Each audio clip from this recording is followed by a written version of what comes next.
What a good day of adventuring. I even leveled up. Can't wait to see what tomorrow brings.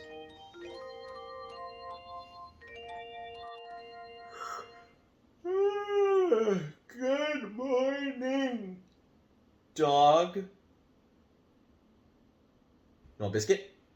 You want a biscuit? Let's go get a biscuit. Come on, you did so good. Go get a biscuit. Howdy, my name is Nonat, and my hair looks horrible today because I took a shower and put my headphones on. Welcome to my guide to the Beastmaster Archetype for Pathfinder 2e. Now, some of the more observant ones of you out there may be asking yourself, wait a second, Acrobat, Archaeologist, Beastmaster?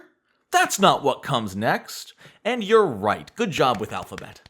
I'm going slightly out of order here today for a very special reason, and that is to support the generous sponsor for today's video, Eldritch Osiris Games, and their upcoming Kickstarter, Monstrous Beasts, A Guide to Friend Them. Let's be honest, we all need more monsters to potentially throw at our players.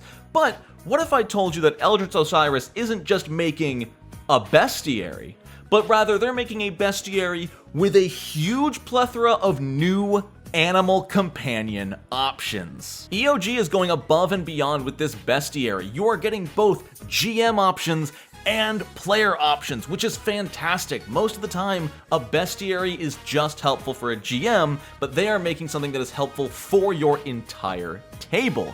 And they've released a little teaser just to get you enticed. If you look in the description of this video, there is a link to the drive-thru RPG that will give you a little surprise, a little tease into just what Monstrous Beasts has going for it. I'm not going to show you all the details, you have to go and get it yourself. It's completely free. But if you've ever wanted an owlbear animal companion, now's the time. If you want to stay updated on Monstrous Beasts, A Guide to Friend Them, click the second link in the description that will take you to their backer kit. There, you can sign up for their mailing list to be notified right when the campaign goes live. And y'all, speaking from Kickstarter experience, that mailing list is the lifeblood of a campaign. So you would be doing them and me a great favor if you went down and supported them. It's completely free. Just throw your email on that list. It does so much for a project. At the time of recording this, there's about 50 people on their mailing list. I want to see that number shoot up to at least 150. I know at least 100 of you can click that link, put your email on that list. I'm sure it would mean the world to EOG and help them get that much closer to making Monstrous Beasts a reality. Thank you, Eldritch Osiris Games, the only Pathfinder Workers co-op, for sponsoring this video. Let's talk Beastmaster.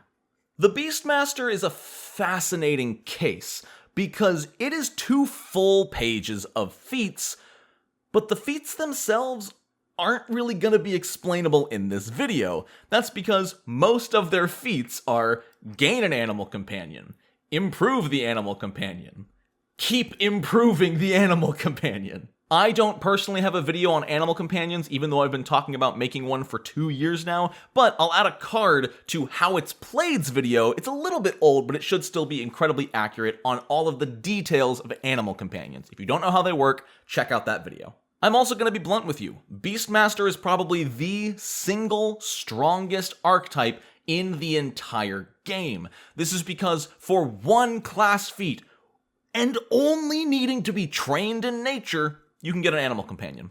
An animal companion that levels up with you, improves its stats every single level, and will always be useful as an additional body on the battlefield. Even if you never improve it to a mature companion or above, it's still an extra creature. It's still extra action economy. It's still phenomenal. This is one of those archetypes that, if you're trying to min-max and win the game, if everyone in your party takes the Beastmaster dedication, you're gonna win. You know, if you have 4 characters, that's 4 extra bodies, 4 extra chunks of hit points, 4 extra flanking opportunities. It's actually kind of broken. And that's why I really encourage you to sincerely think if you want to take the Beastmaster archetype. Make it a roleplay choice. Don't just take it because power.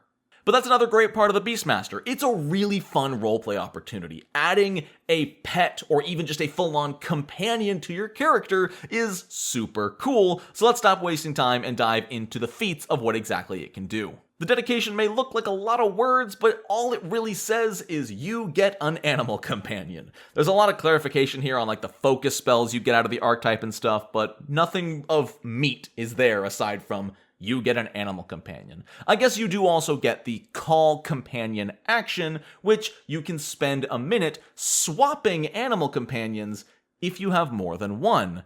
And yes, the Beastmaster can have more than one. However, don't let that fool you into thinking you can just have like 5 animal companions per character. You can still only have 1 active companion at any given time. But you can have up to 4 different companions by taking the additional companion feat. This means you can have a flying companion, a swimming companion, a normal companion like a mammal, and a burrowing companion, all as 4 different companions you can swap between depending on where you're going. Oh, you're going underground? Better bring my purple worm companion. That's not a thing, but I wish it was. Going on a pirate ship? Let's call my shark companion. And even if you go across the sea to a new continent, once you get on land, hey, you can call your tiger companion back to you.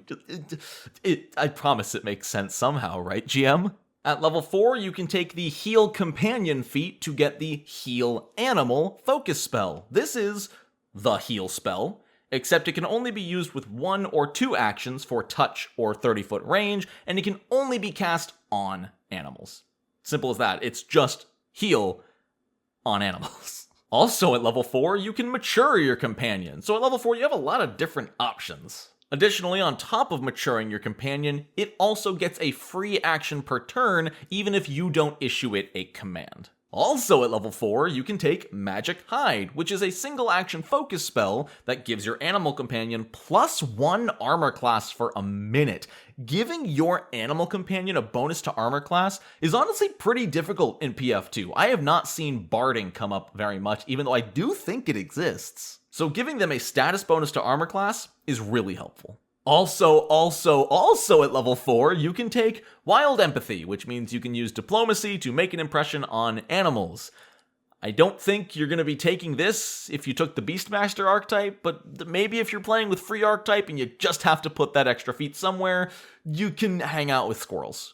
Level 6 is the only unique focus spell to the Beastmaster, Beastmaster Trance. This costs 3 actions and a focus point to cast, but you then start seeing through your companion's eyes for up to 1 minute. This is really interesting, but also kinda difficult to use at low levels. This is because you still have to use your own perception check to see things, but you can command your animal to go a certain distance and look around. The problem is this does not give you telepathy with the animal. You can't command them to do something, even if you see something they don't. Only once you are character level 11, and this is heightened to 6th level, can you actually do that and start issuing commands while in Beastmaster's Trance. This is when the spell gets the most useful, especially if your animal can fly, and then once it's heightened again at character level 15, there's no longer a range on the spell. If you are on one side of the planet and the animal companion is on the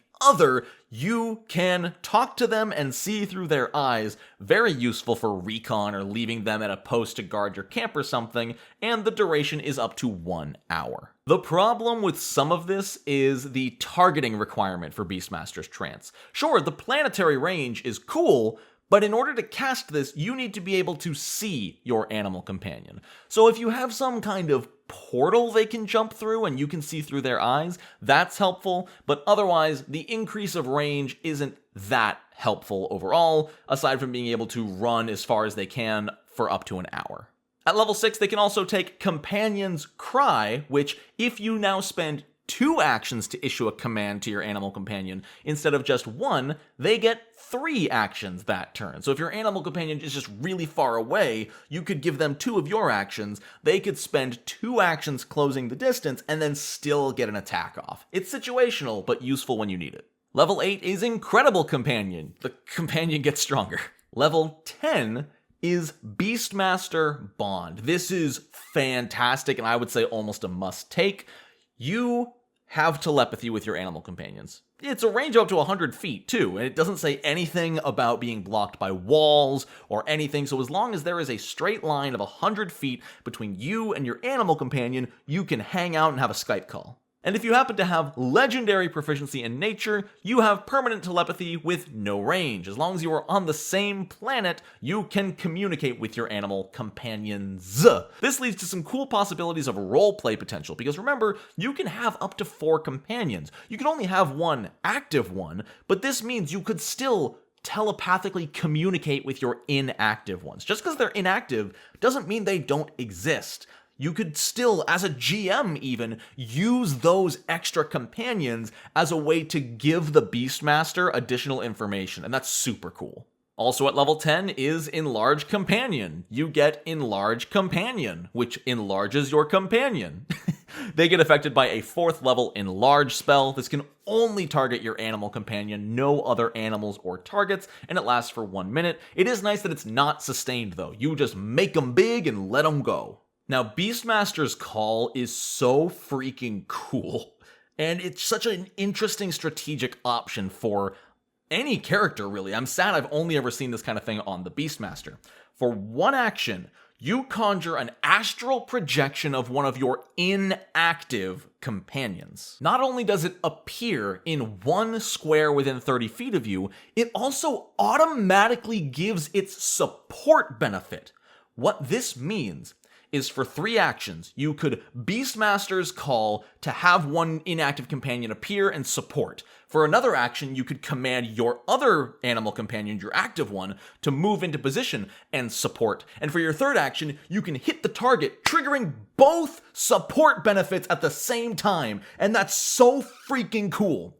This also lasts until the start of your next turn, unless it takes damage at any point. If the astral projection takes damage, it does disappear. Now, I do notice it only says it provides its support benefit. I don't think you can flank with the astral projection. I'll leave that up to you in the comments to sort of discuss and talk about, but it doesn't say it actually exists. It just says it provides the support benefit.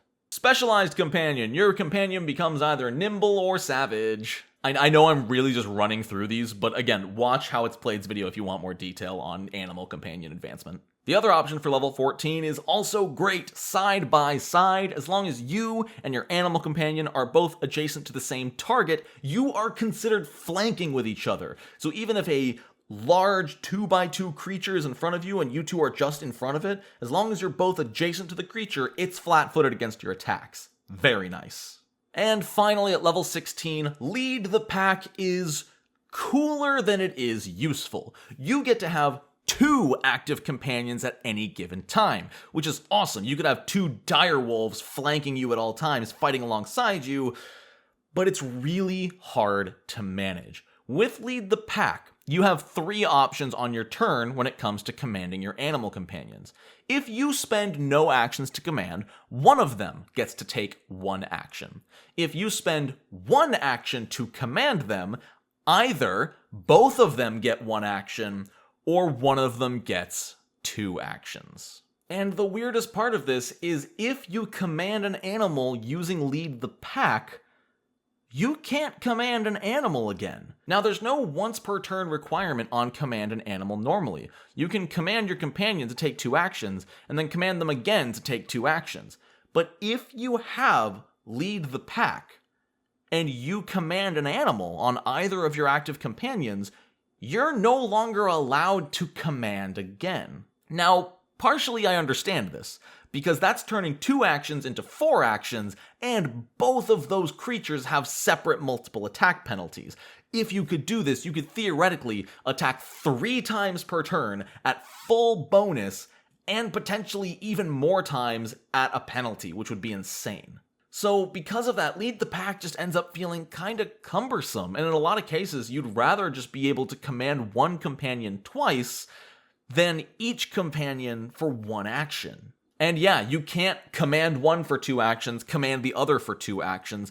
If you command an animal with Lead the Pack, you can't command an animal to make either companion act again until your next turn. So this is an unfortunate case of balancing because it absolutely needs to be balanced, but it kind of makes lead the pack mostly useless. The only time lead the pack is actively helpful is if all three of you are already adjacent to the enemy.